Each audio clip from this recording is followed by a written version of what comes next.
Hey, I'm so excited to have you with me today because we're going to talk about something that took me a while to really understand and get to the nitty gritty, what actually matters part of this discussion. So, if you are in the process of trying to convert people from complete strangers and hoping that they will become super fans and buy your course, today's episode is going to be perfect for you. So, let's jump in. Welcome to the Course Creators HQ podcast, helping you navigate the latest techniques for creating and marketing online courses. And now, here is your host, Julie Hood. Hey there! Oh my goodness, it's episode 240, and I can't believe we're only 10 episodes away from 250 episodes, and I'm trying to think about what to do. So I'm really curious if you've come across anyone who has done something great to help celebrate their podcast. I'd love to hear what they did, because I've got a couple ideas, but I'm not quite sure where we're going to land or what we're going to do. So I'd love to hear what you have seen. And so today I'm going to mention a couple links. If you want to get to them, you can go to coursecreatorshq.com/240. And we're going to be talking about one of those things I wish someone had told me at the very, very beginning when I was getting started, because it took a while for me to really understand and test drive this concept of a funnel and what it really means and like what you have to have. And so we're going to dig in a little bit deeper because I have some strong opinions about this one. Of course, you know, I always have an opinion. So if you are struggling with the concept of having a sales funnel, or maybe you just have this whole random mix of a few posts and a couple emails, and you're just hoping it will get you some sales and some new students, it's probably not working. And today you will understand why. Because you really need more than just a whole combination of content. You need a path, a customer journey that people are following with you. So there's a couple key pieces of this, and we're going to talk about how this fits together so that you can really think about what you want for your particular business.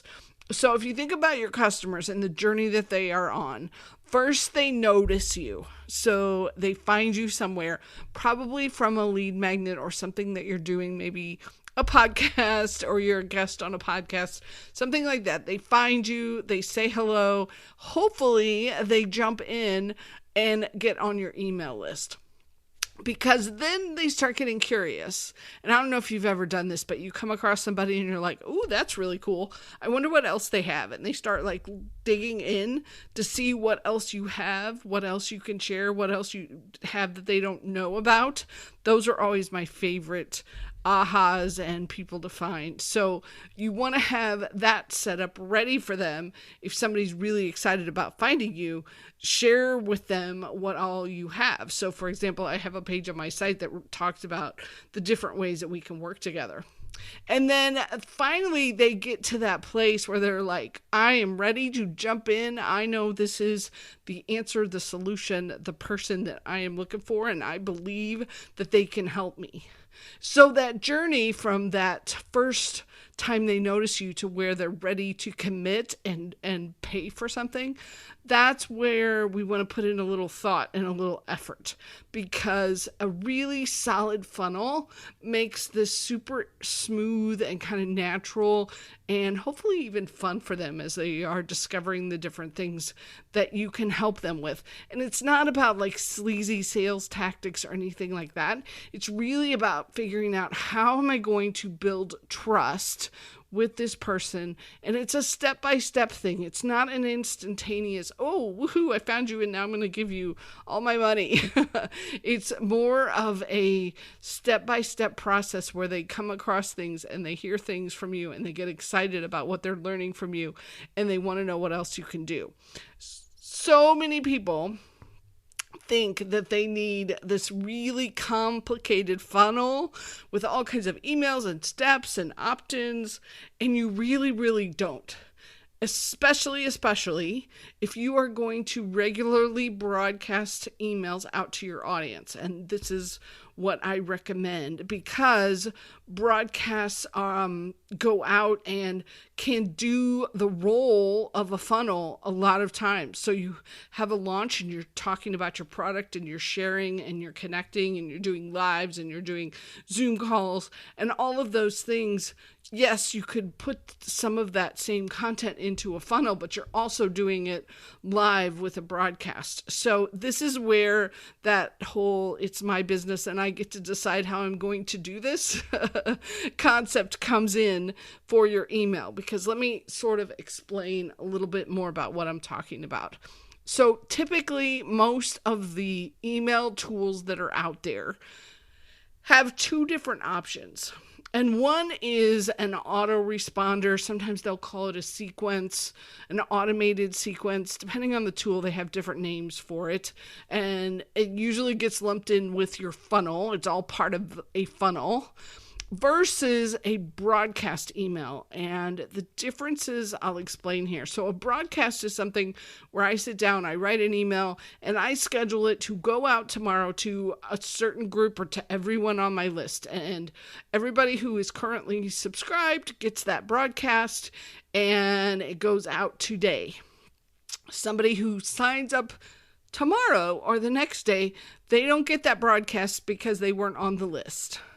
However, an autoresponder sequence that's part of a funnel, what ends up happening is somebody signs up today and they get a sequence of emails from you, and then somebody signs up next week and they get the exact same sequence of emails based on when they signed up. So sometimes it'll be like every other day or, a couple times a week. They will get the same sequence of emails based on when they signed up. So you get to decide how much you're going to use autoresponders and sequences and how much you're going to use broadcasts. And if you're going to use broadcasts, then your funnels can be pretty simple. Basically, you have an opt-in page where they can sign up into a form. They sign up to get your free gift.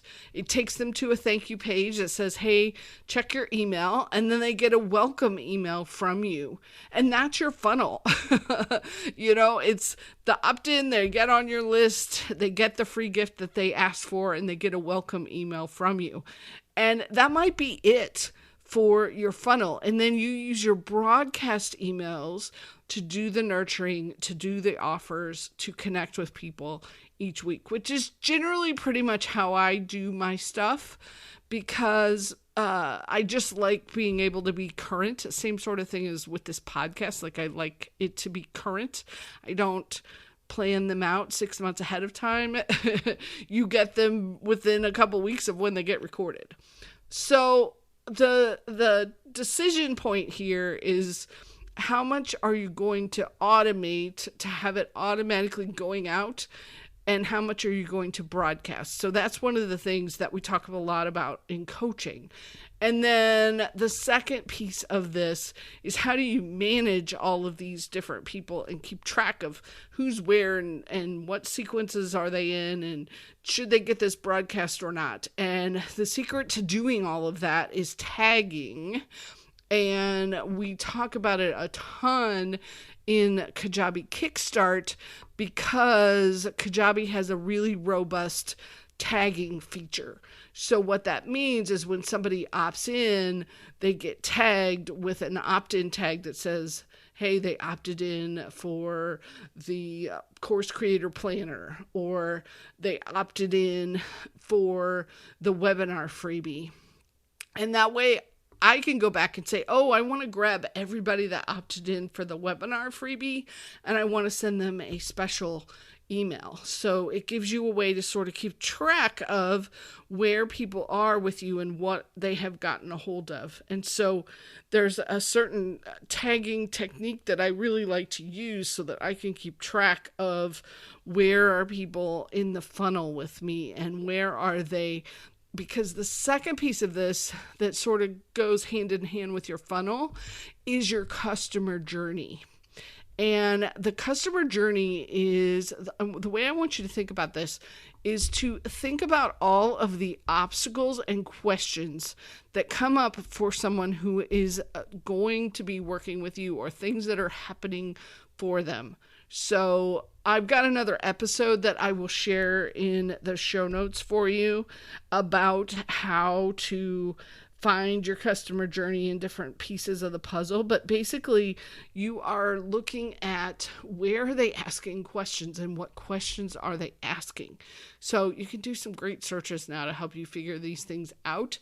Used to be, you had to kind of do some manual research, but now I want you to just start right now, if you haven't already, really paying attention to the questions and the obstacles that are coming up, because what ends up happening then is you are supplying resources at each point where there's obstacles or questions or things that are happening. So, for example, if I want to help somebody create a course, one of the first things they need to figure out is, hey, do I have a good idea or not? So I have a freebie that is your idea any good or not? I'll put this in the show notes for you, so if you want to grab it, you can. So, the freebie around is the idea any good? And then once they decide they have a good idea, then they need to figure out, okay, where am I going to put this? What tool am I going to use? So I've got more training on how to pick a course host, a platform to put your course on. And then after that, they get into it and they're like, wow, I could use a little more guidance on how to put all of this together. So we've got the Kajabi Kickstart course. So all of this is part of this customer journey that my folks are on. It's not necessarily a funnel per se, but it is a journey that people are on so that they can jump in at the right point with me and figure out, and you can see up to this point of the funnel, all of this has been free, so they can get is your idea any good? They can jump in to see where they should host their course, the course platform, and then they can even jump into Kajabi Kickstart for 30 days free and get 10 weeks of coaching with me. So I am serious about people getting started because then once I get you guys started, once I get you going and you get excited and get some momentum on this, then, after those 10 weeks are up, you may want some more coaching. And that's where we really dig in deep on all of the different pieces of what's involved. So that's the paid piece, the Launchpad coaching. So I'm going to put all these pieces of this customer journey in the show notes so you can see how this comes together and see, depending on where you're at, you may want to jump into some of these things and grab a couple of them and take your next step. So it makes it super simple when you can think about it from this higher level perspective of, hey, I want to figure out the questions, the obstacles, and figure out that journey. And then I'm going to be that perfect resource as they are going through to answer those questions and move them through to the next step. Because when your audience knows what to do next, then they can take action, then they can jump in, then they can buy and do more and get moving, because that's really what we want our students to be doing, right? We want to keep them moving forward, keep them moving step by step into the next piece. So I hope this has sparked your motivation a little bit. Grab some of these things that you are interested in and some of these free gifts. And I really hope you'll jump in, honestly, to the Kajabi Kickstart program, because you can get in and have a 30 days free of Kajabi and then also get 10 weeks of coaching with me. So I do this because I want you to get that foundation in place. And then once you get rocking and rolling, then we can keep you moving forward and keep you going. So I hope you'll jump in to some of those free gifts. Hope you got some ideas from today's episode on really how to turn people into super fans, and recognizing that you do not have to have this super complicated funnel with 15, 20 different pieces of the puzzle and all these different steps and all these complicated funnels. That isn't necessary. Surprise, surprise. It can be simpler than that. So thanks for being here. Thanks for listening. Thanks for following and subscribing and sharing. If you're ever in a group or something, or you see a post where somebody says, hey, what podcast do you listen to? If you wouldn't mind sharing the Course Creators HQ podcast, I would really appreciate it. So take care, have a wonderful week, and I will catch you on the next episode. Talk to you soon.